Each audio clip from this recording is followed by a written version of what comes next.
peraturan perundang-undangan atau kebijakan-kebijakan yang dibikin, baik itu melalui eksekutif dirembuk dengan legislatif, itu arahnya memperkaya diri sendiri. Arah kebijakan kita itu ya ke arah korup. Jadi memang diciptakanlah celah-celah, saya yakin ini ya sengaja lah ya. Ya kan kita dibahas antara eksekutif dengan legislatif. Masa sih celah-celah itu nggak ada yang mau nutup gitu kan.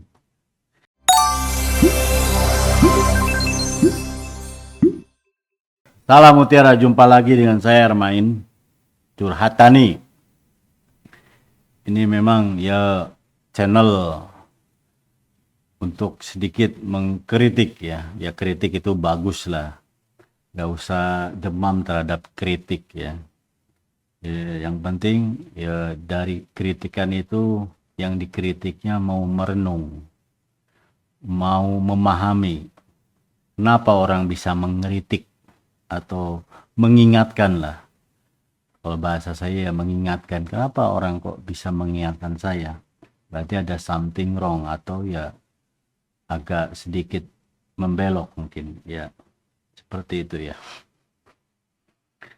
Oke. Saya pribadi bingung ya. Karena apa? Ya katanya potensi negara kita lihat dari sumber daya alamnya luar biasa. Ya. Atas bawah itu luar biasa. Banyak untuk bisa mensejahterakan atau memakmurkan rakyatnya. Tapi kadang-kadang peraturan perundang-undangan atau kebijakan-kebijakan yang dibikin ya, baik itu melalui eksekutif dirembuk dengan legislatif, itu arahnya ya maaf saya akan katakan arahnya kepada memperkaya diri sendiri, atau arah kebijakan kita itu ya ke arah korup gitu ya. Itu bahasa kritiknya, ke arah korup. Jadi memang diciptakanlah celah-celah, ini sengaja ya. Saya yakin ini ya sengaja lah ya.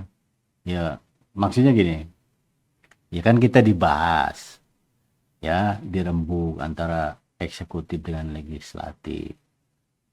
Masa sih celah-celah itu nggak ada yang mau nutup gitu kan. Ini manusiawi ya, manusiawi. Cuma ya itu lagi-lagi ya bagaimana mentalitas kepemimpinan kita ini, apalagi ini demokrasi langsung ya. Sebenarnya ya masyarakat harus terdidik dalam memilih pemimpin supaya apa? Ia bisa memikirkan rakyatnya. Jadi arah kebijakannya tidak korup. Ya ini korup semua. Ya, korup semua. Misalnya tentang sumber daya alam. Nah, kita nggak jelas. Ya, oke hilirisasi. Tapi hilirisasi gimana? Berapa negara yang dapatkan? Terus kekayaan alam yang lain. Nah ini jadi memang kalau sudah arah kebijakannya nggak benar ya, para pengusaha kan ya orang aturannya seperti ini boleh. Belum lagi nanti dari efek dari kebijakan yang korup ini, lingkungan pasti itu akan rusak dan masyarakat di sekitarnya itu yang kena dampak langsung. Kalau pemilik modal nggak mungkin itu mereka ningkring bikin tempat tinggal di sana, nggak mungkin.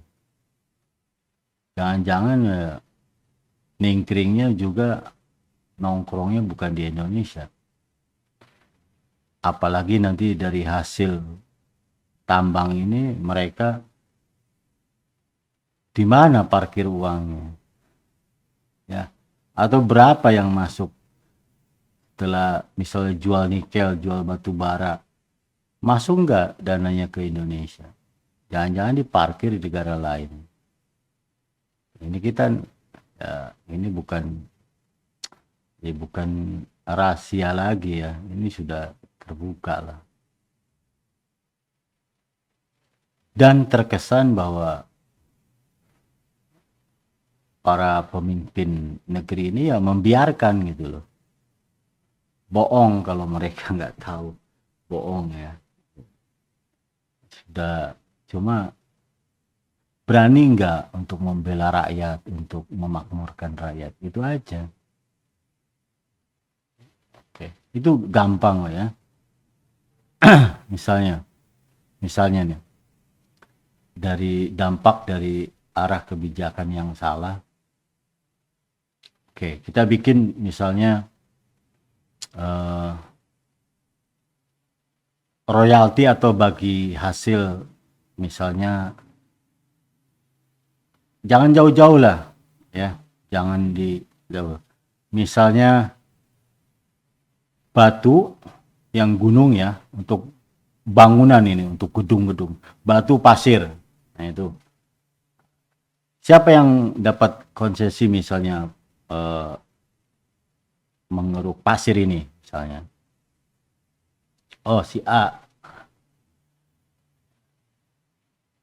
Terus pemerintahan daerah dapat royalti atau bagi hasil berapa persen?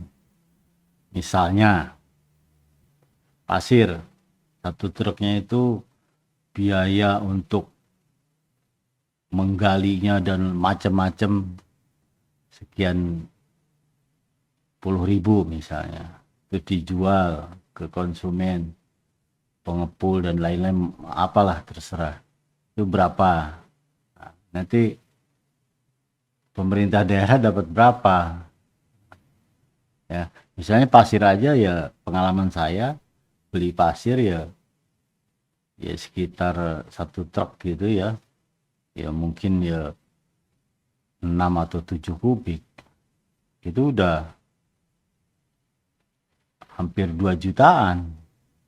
Nah ini itu jatuh ke konsumen, ke kita ya. Nah, terus Pemdanya, pemerintahan daerah dapat berapa, kan kita nggak jelas. Apalagi kita ngomong batu bara misalnya, oke, sekarang batu bara harga dunia berapa, 100 lebih ya, terus biaya operasional dan lain-lain berapa, 100 lebih dolar ya per tonnya. Jadi ya mungkin sekitar 105 tuh berapa lah ya. Nah ini terus biaya untuk operasionalnya 1 ton itu habis berapa dolar, saya yakin kecil. Terus pemerintah dapat berapa persennya, dapat berapa dolar 1 tonnya. Apalagi harga kemarin sampai 200 sekian, luar biasa. Nah ini makanya ya pemimpin harus punya hati nurani ya. Royalti atau bagi hasil untuk negara ya jangan kecil. Karena apa? Dampaknya lingkungan besar sekali. Satu pengusaha dapat konsesi lahan sekian ratus ribu hektar, terus batu baranya habis, selesai. Siapa yang mau tanggung jawab? Aturan harusnya kan ditimbun kembali, tapi kenyataannya ini, siapa ini yang dirugikan? Negara. Nah, kan gitu ya. Jadi ya tolong para pemimpin kita ya, membuat peraturan atau kebijakan jangan yang korup ya. Jadi sudahlah, karena ini urusannya adalah perut ya. Jadi Kalau kebijakan salah nanti ya negara rusak, pangan susah. Nah ini akan semakin ribet ya. Oke, mudah-mudahan ini menjadi bahan renungan kita ya. Cukup dari saya sekian, mudah-mudahan nanti ya kita bisa panjang lebar lagi untuk bahas tentang negeri ini. Oke, dari saya cukup sekian. Assalamualaikum warahmatullahi wabarakatuh.